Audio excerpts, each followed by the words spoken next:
نبی علیہ السلام مصلی کے قریب ایک چارپائی تھی، وہاں آ کر بیٹھ گئے۔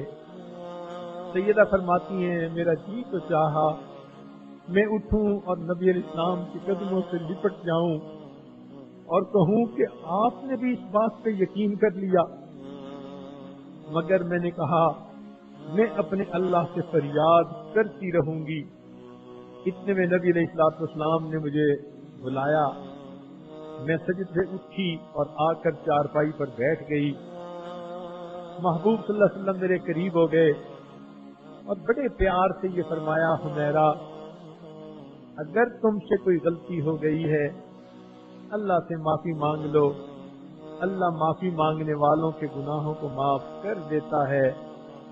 یہاں سے ہمیں ایک مسئلہ واضح ہوا کہ خامند کو اپنی بیوی کے ساتھ اتنا نرم مزاج رہنا چاہیے کہ اگر بیوی پر زنا کی بھی تہمت لگ جائے تو بجائے غصے میں بات کرنے کے اور کوئی اور لفظ بولنے کے، نبی علیہ السلام اتنا فرماتے ہیں، حمیرہ اگر کوئی غلطی ہو گئی تم اللہ سے معافی مانگ لو، اللہ گناہوں کا معاف کرنے والا ہے۔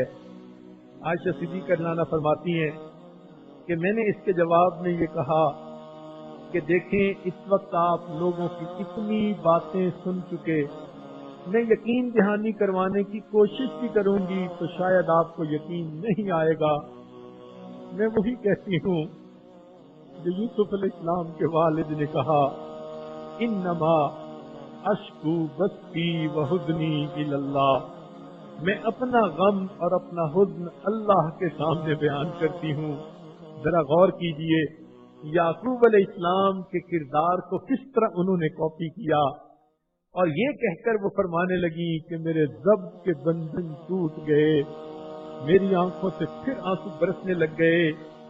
جیسے ہی میرے آنکھوں سے آنسو برستے نبی علیہ السلام نے دیکھے، میں نے آپ صلی اللہ علیہ وسلم کے چہرے انور پر نظر ڈالی تو آپ کے پیشانی کے اوپر مجھے وہ پسینے کے حسین قطرے نظر آنے لگے جو وحی کے اترنے کے وقت آیا کرتے تھے، اور نبی علیہ السلام کے جسم اطہر پر ایک کپ کپی سی طاری ہوتی تھی۔ نبی علیہ السلام کی آنکھیں بند ہو گئیں۔ میں سمجھ گئی کہ ان کی کال مل گئی، اب اللہ رب العزت کی طرف سے ان کے دل میں بات ڈال دی جائے گی کہ میں اس معاملے میں بری ہوں۔ مگر میں دیکھ رہی تھی کہ میری والدہ اور میرے والد نے نبی علیہ السلام کو اس حال میں دیکھا، پہلے سے زیادہ رونے لگ گئے۔ اس ماں باپ کے دل پر کیا گزر رہی ہوگی جن کی اپنی بیٹی کے اوپر بہتان لگا ہو اور اللہ کے حبیب وہی کی کیفیت میں ہو۔ ماں بھی رو رہی تھی، باپ بھی رو رہا تھا، کیا نتیجہ نکلتا ہے؟ فرماتی ہیں کہ میں چہرے انور ہی کو دیکھ رہی تھی، تھوڑی دیر گزری، نبی علیہ السلام کا مسکراتا چہرہ کپڑے میں سے اس طرح نکلا جیسے بادل میں سے چاند نکل آتا ہے۔ نبی علیہ السلام نے فرمایا، عائشہ مبارک ہو، اللہ رب العزت نے تیری برات دے دی، اور فرمایا الخبیثات للخبیثین، خبیث عورتیں خبیث مردوں کے لیے ہوتی ہیں، والخبیثون للخبیثات، اور خبیث مرد خبیث عورتوں کے لیے ہوتے ہیں، الطیبات للطیبین، پاکیزہ عورتیں پاکیزہ مردوں کے لیے اور پاکیزہ مرد پاکیزہ عورتوں کے لیے۔ اللہ نے قرآن مجید کی 10 آیات نازل فرمائی۔ فرماتی تھی میں تو یہ سمجھتی تھی خواب کے ذریعے بتا دیا جائے گا یا الہام کر دیا جائے گا، میں نے کبھی یہ تو نہیں سوچا تھا پروردگار مجھ پر اتنا مہربان ہوگا کہ دوسروں کی گواہی تو بچوں کے ذریعے سے دلائی، اور میری گواہی وہ پروردگار سینوں کے بھید جاننے والی ذات خود عطا فرمائے گی۔ اللہ رب العزت نے اپنے حبیب کے اہل خانہ کی برات خود عطا فرمائی۔ یہاں ایک قانون وضع فرما دیا کہ دیکھو نہ یہ اصول غلط ہے اور نہ اس کا نافذ کرنے والا کمزور ہے، یہ ایک قانون قیامت تک کے لیے ہم نے بتا دیا، پاک مرد کو اللہ پاک عورت دیں گے، اور پاک عورت کو اللہ پاک مرد عطا فرمائیں گے. یہ ایک قانون بن گیا. معلوم ہوا اگر کوئی عائشہ صدیقہ رضی اللہ تعالی عنہا کی پاک دامنی کو دیکھنا چاہے، ان کی طہارت کو دیکھنا چاہے، تو وہ نبی علیہ السلام کی طہارت پہ اس کو قیاس کر لے. اللہ کا بنایا ہوا قانون ہے. الطیبات للطیبین. سبحان اللہ. چنانچہ نبی علیہ السلام جب یہ بتا چکے تو اس وقت صدیق اکبر بھی بہت خوش ہوئے، ان کی اہلیہ بھی خوش ہوئی.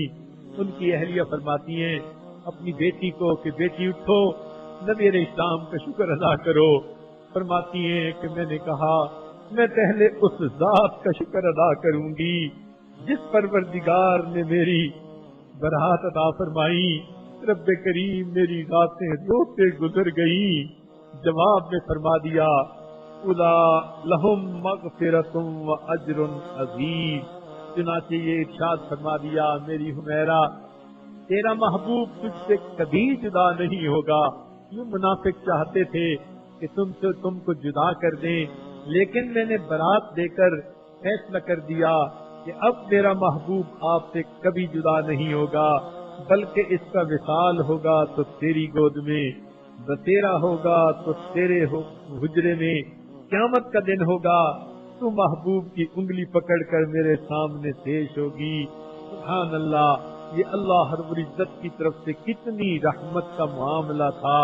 کہنے والے نے کہا تیری پاکیزگی پہ نطق فطرت نے شہادت دی، تجھے عظمت عطا کی، عافیت بخشی، فضیلت دی. خدائے لم یزل کو بارہا، خدائے لم یزل کا بارہا تجھ کو سلام آیا. مبارک ہیں وہ لب جن پر ازل سے تیرا نام آیا.